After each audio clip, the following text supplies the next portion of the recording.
Hi hello అందరికీ నమస్కారం. Welcome to Madhurimalu. ఇంకా ఎవరైనా మన ఛానల్ని సబ్స్క్రైబ్ చేసుకొని ఉండకపోతే ప్లీజ్ ఇప్పుడే సబ్స్క్రైబ్ చేసేసుకోండి.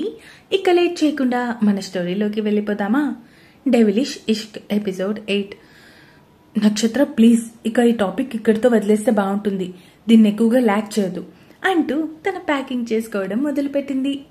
ఇంతకీ అమర్ అన్నయ్యకి జాబ్ వచ్చిందో లేదో తర్వాత కాల్ చేసి కనుక్కోవాలి అనుకుంటూ ఆలోచిస్తూ ఉంది నక్షత్ర. ఇక్కడ అమర్ కూడా చాలా కష్టపడి అదే కంపెనీలో ప్లేస్మెంట్ తెచ్చుకున్నాడు. శ్రీనిక జాయిన్ అవ్వాల్సిన డేట్ రానే వచ్చింది.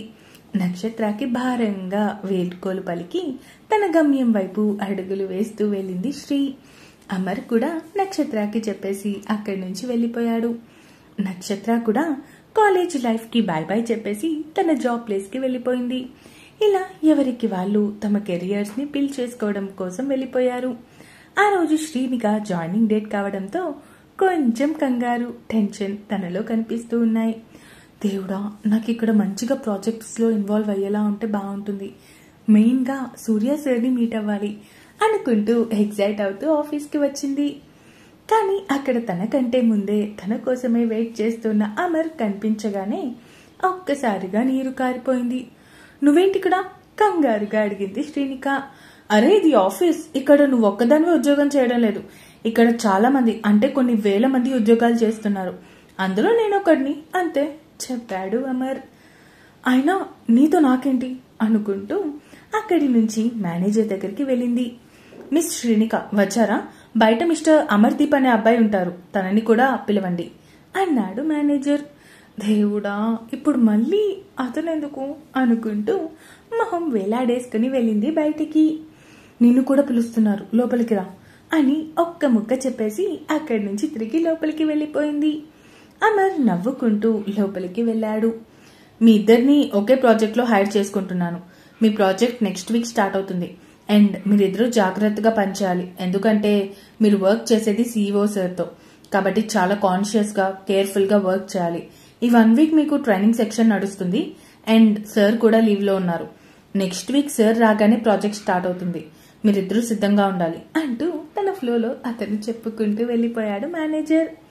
సూర్యాని చూసి నవ్వుకుంటూ, నా చేత వంట చేయించాలి అని చూస్తారా, ఎలా ఉంది మన దెబ్బ, వంట వచ్చినా కూడా రాదు అని చాలా తెలుగుగా ఎస్కేప్ అయ్యాను. తన తెలివితేటలకి తనని తానే పొగుడుకుంటూ అక్కడి నుంచి వెళ్ళిపోయింది అక్షర. సూర్య తనకి వచ్చినట్టు ఏదో అన్నం వండేసి కర్రీ చేశాడు. హలో మేడం, వంట చేశాను రండి అన్నాడు సూర్య. వస్తున్న సూర్య గారు అంటూ వెళ్లి డైనింగ్ టేబుల్ దగ్గర కూర్చుంది. ఏంటి, నీకోసం వంట చేసింది కాకుండా ఇప్పుడు నీకు ప్లేట్లో సర్వ్ చేసి గోరు ముద్దలు కూడా తినిపించాలా? వెటకారంగా అడిగాడు. అయ్యో రామా, ఇప్పుడు నేనేమన్నానని వచ్చి కూర్చున్నాను అంతే కదా, దానికి కూడా నా మీద అంతలా అరవాలా ఏంటి అనుకుంటూ మూతి తిప్పుకొని లేచి 2 ప్లేట్స్ లో ఫుడ్ సర్వ్ చేసింది. తినండి అంటూ సూర్య పక్కన నిలబడింది. మళ్ళీ బొట్టు కాటుక అన్ని పెట్టి చెప్పాలా ఏంటి, కూర్చొని తిను అన్నాడు సూర్య అక్షర వైపే చూస్తూ. అలాగే సార్, మీరు తినమంటే తింటాను, తినొద్దు అంటే తినను మూతి తిప్పుకుంటూ చెప్పి కూర్చొని తినడం స్టార్ట్ చేసింది. పర్లేదు, మరీ అంత బ్యాడ్ గా అయితే లేదు అంది తింటూ. నీ మొహానికి వండి పెట్టడమే ఎక్కువ, మళ్ళీ దానికి వంకలు కూడానా ఉక్రోషంగా అడిగాడు. అతని మాటలకి నవ్వుకుంటూ తింటూ ఉంది అక్షర. తినేశాక సూర్య దగ్గరికి వెళ్ళింది అక్షర.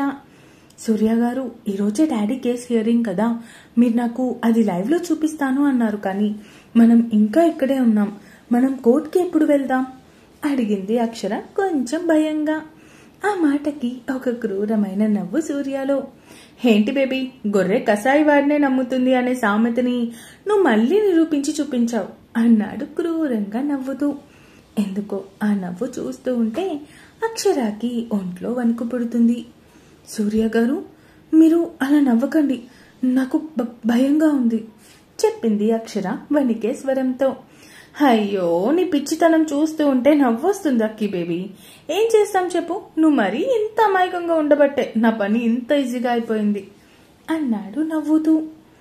అంటే మీ ఉద్దేశం కొంచెం భయంగానే అడిగింది అక్షర. అసలు మీ బాబుని ఇందులో ఇరికించిందే నేను, అలాంటిది నేనెలా విడిపిస్తాననుకున్నావే అంటూ అసలు బాంబు పేల్చాడు సూర్య. ఆ మాట విన్న అక్కి ఒక్కసారిగా షాక్ అయిపోయింది. ఏం మాట్లాడుతున్నారు? మా డాడీని ఈ కేసులో ఇరికించింది మీరా? కానీ ఎందుకు? అప్పటికే తన కళ్ళల్లో నుంచి నీళ్లు కారిపోతూ ఉంటే భయంగా అడిగింది అక్షర. నీకోసమే, సింపుల్ గా ఒక్క ముక్కలో తేల్చి చెప్పేశాడు. నా కోసమా? Yes, 2 birds at 1 shot. నీ బాబు మీద నాకు చాలా పాత పగలున్నాయి. వాటి లెక్కలు అలాగే నీ లెక్కలు అన్నీ ఒకేసారి తేల్చేయచ్చు అని ఇలా నిన్ను అన్ని వైపుల నుంచి లాక్ చేసి నీకు నేను తప్ప వేరే గతి లేదు అన్నట్టు క్రియేట్ చేశాను. కావాలనే కొన్ని రోజులు మీ నాన్న ఉరి శిక్షని వాయిదా వేయించాను. అంతే, అది కూడా నువ్వు నన్ను పూర్తిగా నమ్మాలి కదా. అలాగే నేను అనుకున్నట్టే నువ్వు నన్ను పూర్తిగా నమ్మేశావు. ఇప్పుడు నువ్విక్కడ నా దగ్గర బందీ అయితే అక్కడ మీ నాన్న వాడి ఊపిరి కూడా రేపో మాపో ఆగిపోతుంది అన్నాడు సూర్య సైడ్ స్మైల్ ఇస్తూ. మా నాన్న కలలో అయినా సరే చీమకి కూడా హాని చేయరు. అలాంటి అతని మీద మీ పగేంటి? ఎందుకు నా లైఫ్ ని నాశనం చేశారు? అడిగింది ఏడుస్తూ. అక్షర ఏడుపు చూస్తూ ఉంటే గుండె లైట్ గా మెలిపెట్టి తిప్పుతున్నట్టు అనిపిస్తూ ఉంటే దాన్ని పెద్దగా పట్టించుకోకుండా, నిన్ను లైఫ్ లాంగ్ నేను అనుభవించను. జస్ట్ నీ కడుపు చేసి మీ ఇంటి దగ్గర వదిలేస్తా. అప్పటి వరకు నీ లైఫ్ ఈ 4 గోడల మధ్యే. ఇక్కడి నుంచి నువ్వు బయటపడాలి అనుకుంటావేమో, అది అంత సాధ్యం కాదు. ఈ ఐలాండ్ లో ఇప్పుడు కేవలం నువ్వు నేను మాత్రమే ఉన్నాం, అది గుర్తుపెట్టుకో అన్నాడు సూర్య. సూర్య మాట్లాడుతున్న మాటలకి అలా ఉండిపోయింది అక్షర. అక్షర నుంచి ఎలాంటి సమాధానం లేకపోవడంతో, ఏంటి పాపా, ఇచ్చిన షాక్ కి దిమ్మ తిరిగి బొమ్మ కనిపిస్తుందా? నోట్లో నుంచి మాట కూడా బయటికి రావడం లేదు అడిగాడు సూర్య. ఏడుస్తూ అక్కడే సోఫాలో కూలబడింది. నేను నీలాంటి వాడిగా నా మనసిచ్చింది, నీలాంటి వాడినా నేను పెళ్లి చేసుకోవాలి అనుకుంది. దేవుడా, నిన్ను మా నాన్నని కాపాడడానికి వచ్చిన దేవుడివి అనుకున్నాను, కానీ నువ్వు రాక్షసుడివి, పెద్ద సైతాన్వి అంటూ సూర్యాని కొడుతూ ఉంది అక్షర. అక్షర కొడుతూ ఉంటే నవ్వుతూ ఉన్నాడు సూర్య. కొట్టు, ఎంత కొడతావో కొట్టు, నీ ఇష్టం, ఇక్కడ నిన్ను ఎవ్వడు కాదనడు అంటూ వికృతంగా నవ్వుతూ ఉంటే కొట్టడం ఆపేసి భయంగా అక్కడి నుంచి పారిపోవాలి అని చూసింది. 2 అడుగులు ముందుకి వేసేసరికి తన చేయి పట్టుకుని ఆపేశాడు సూర్య. ఆల్రెడీ చెప్పాను కదా, ఇది ఒక ఐలాండ్. ఇక్కడ నువ్వు నేను తప్ప వేరే మనిషి అన్నవాడు లేడు కమ్యూనికేషన్ కోసం. నీ మొబైల్ కూడా లేదు.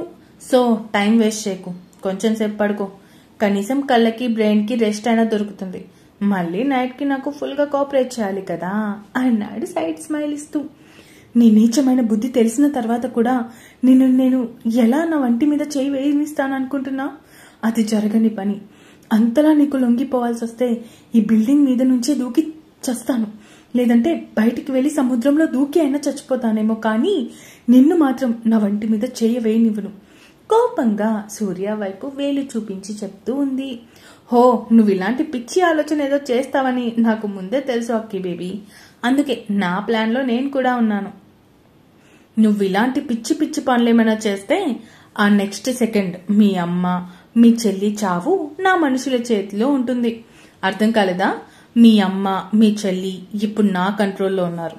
నువ్వు ఇక్కడ ఇలాంటి పని ఏదైనా చెయ్యు, నెక్స్ట్ సెకండ్ నీతో పాటు మీ అమ్మ మీ చెల్లి కూడా పైకి వచ్చేస్తారు. ఎలాగో అక్కడ మీ బాబు ఉంటాడు కాబట్టి మొత్తం ఫ్యామిలీ ప్యాకేజ్ లా ఉంటుంది. చూడు నేను ఎంత మంచివాడునో, చావులో కూడా మీ ఫ్యామిలీ మొత్తాన్ని ఒక్క దగ్గర ఉంచుతున్నాను అన్నాడు మంచివాడిలా నవ్వుతూ. సూర్య వైపు అసహ్యంగా చూస్తూ, నీలాంటి వాడిని నా జీవితంలో చూడలేదు. ఏం పాపం చేశారు మా చెల్లి అమ్మ నీకు?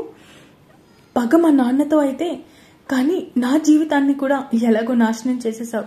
మధ్యలో మా చెల్లి అమ్మ వాళ్ళిద్దరూ ఏం చేశారు? కనీసం నువ్వు వాళ్ళనైనా వదిలే ప్లీజ్, నీకు దండం పెడతాను ఏడుస్తూ చెప్పింది.